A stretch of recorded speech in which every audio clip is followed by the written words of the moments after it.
अब stress induce जो बीमारियां हमारे शरीर में होती हैं वो समझने के पहले एक थोड़ा सा एक मेडिकल फैक्ट है जो मैं आप लोगों को बताना चाहूँगा, जो फ्री रेडिकल कंसेप्ट है, बहुत इंपॉर्टेंट कंसेप्ट है। फ्री रेडिकल के बारे में आप लोगों ने स्कूलों में पढ़ा होगा, सभी लोगों ने पढ़ा है फ्री रेडिकल, जो बायोलॉजी के होंगे छात्र उन्होंने पढ़ा होगा। तो फ्री रेडिकल कुछ नहीं, ऐसे एटम्स होते हैं जिनके बाहरी ऑर्बिटल में 2 इलेक्ट्रॉन, 1 या 2 इलेक्ट्रॉन की कमी होती है। यूजुअली बाहरी जो ऑर्बिटल होता है उसमें 8 इलेक्ट्रॉन्स होते हैं, और यदि 1 या 2 की कमी हो जाती है तो वो अनस्टेबल हो जाता है, और फिर वो एटम कोशिश करता है कि वो कहीं से भी उस इलेक्ट्रॉन को स्नैच कर ले और स्टेबल हो जाए। अब इस प्रोसेस में वो जो एटम होता है वो कहीं से भी इलेक्ट्रॉन स्नैच करने लगता है। तो ऐसा बोला जाता है कि जैसे अगर ब्लड वेसल्स की जो हमारे हार्ट की जो ब्लड वेसल्स हैं उसकी अगर जो वॉल है उससे अगर उसने इलेक्ट्रॉन स्नैच किए तो वहाँ पर डैमेज कर दिया, उसने कार्टिलेज को डैमेज कर दिया तो आर्थराइटिस हो गई, डीएनए को डैमेज कर दिया तो कैंसर प्रोड्यूस हो गया। अब ये जो फ्री रेडिकल्स हैं हमारे शरीर में सबसे ज़्यादा कौन बनाता है? ऑक्सीजन, क्योंकि ऑक्सीजन मॉलिक्यूल जो होता है उसके बाहरी ऑर्बिट में 2 इलेक्ट्रॉन्स की कमी होती है, तो ये हमेशा कोशिश करता है कि ये 2 इलेक्ट्रॉन्स स्नैच कर ले और स्टेबल हो जाए।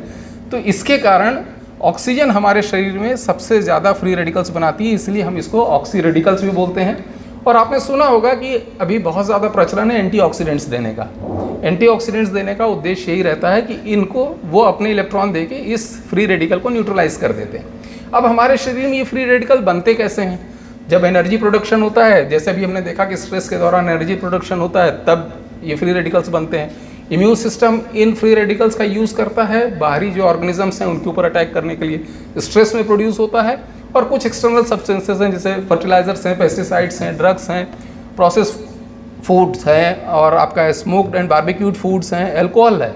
ये बहुत इंपॉर्टेंट चीज़ें। इलेक्ट्रोमैग्नेटिक रेडिएशन जो हमको सन से भी मिलता है, मोबाइल से भी मिलता है, इन सब के द्वारा हमारे शरीर में फ्री रेडिकल्स प्रोड्यूस होते हैं। तो अब आप कह सकते हैं कि अगर इतना ज़्यादा एक्सपोजर है हर जगह तो हमको फ्री रेडिकल प्रोड्यूस हो रहे हैं, तो हर आदमी को बीमार हो जाना चाहिए, हर आदमी के शरीर में कैंसर हो जाना चाहिए, या आर्थराइटिस हो जाना चाहिए, या हार्ट अटैक हो जाना चाहिए। पर ऐसा होता नहीं है, हर आदमी तो बीमार होता नहीं है।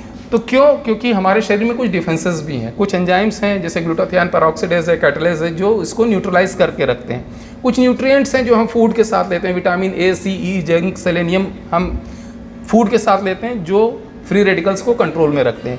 और इसके साथ साथ हमारी बॉडी कुछ रिपेयर भी करती है जो डैमेज इन फ्री रेडिकल्स के द्वारा हो रहा है। अब इम्पॉर्टेंट चीज़ समझने वाली बात यह है कि बीमारी कब होगी? जब जो डैमेज हो रहा है या जो फ्री रेडिकल प्रोडक्शन है वो हमारे डिफेंस से ज़्यादा हो जाए, हमारी बॉडी एक लेवल तक डिफेंस कर पाएगी, उसके बाद अगर फ्री रेडिकल्स होंगे तो वो हमारे शरीर में बीमारी पैदा करेंगे। इसीलिए अभी जो नई स्ट्रेस की डेफिनेशन आ रही है, अब वो स्ट्रेस की डेफिनेशन फ्री रेडिकल लोड से करने लगे हैं। वो देखते हैं कि फ्री रेडिकल लोड बॉडी में जितना ज़्यादा होगा तभी वो ऑर्गेनिज्म स्ट्रेस में होगा। अगर फ्री रेडिकल लोड किसी दूसरे तरीकों के द्वारा, ये जो नीचे हम बात कर रहे हैं, या कुछ स्ट्रेस मैनेजमेंट तरीकों के द्वारा बैलेंस कर लिया जा रहा है तो उसके शरीर में डिजीजेस प्रोड्यूस नहीं होंगी। अब इतनी बातों से हमको ये समझ में आ गया कि स्ट्रेस तो जीवन में होगा ही होगा, कुछ भी हम करें उसके बिना रहना संभव नहीं है। हम जितना उसको मैनेज कर सकते हैं, जितना न्यूट्रलाइज कर सकते हैं, वो हमारा एम होना चाहिए। अब क्वेश्चन एक और आता है, अक्सर मेरे से कई जगहों पे मेरे प्रोग्राम से पूछा जाता है कि आप तो कह रहे हैं कि ऑक्सीजन से बड़ा नुकसान होता है। तो मैं कहता हूँ हाँ होता है। कई जगहों पे तो टेक्स्ट बुक्स में लिखा है कि oxygen is a poisonous gas.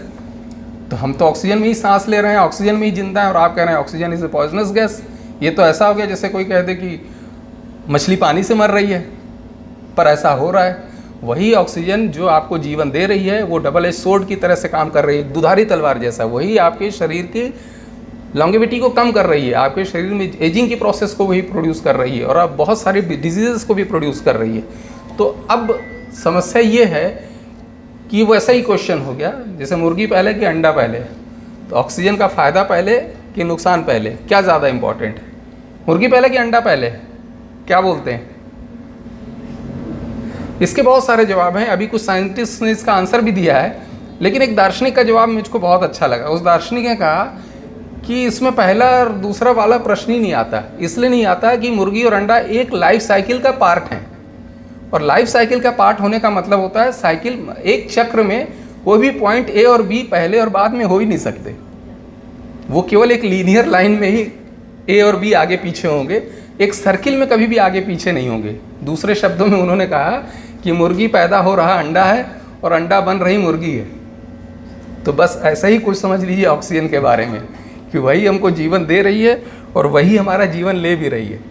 अब अगर हम बात करें कि इनसे क्या क्या बीमारियां हमारे शरीर में हो सकती हैं, तो लगभग हम जितने नॉन कम्युनिकेबल डिजीज़ के बारे में बात करते हैं, जो पहले हमको लगता था कि कैसे पैदा हो गई, वो ज़्यादा से ज़्यादा फ्री रेडिकल से लिंक्ड अभी मानी जा रही है। इसके अलावा हमारा इम्यून सिस्टम भी कमज़ोर होता है, तो नॉन कम्युनिकेबल के साथ साथ कम्युनिकेबल बीमारियां भी प्रोड्यूस हो सकती हैं।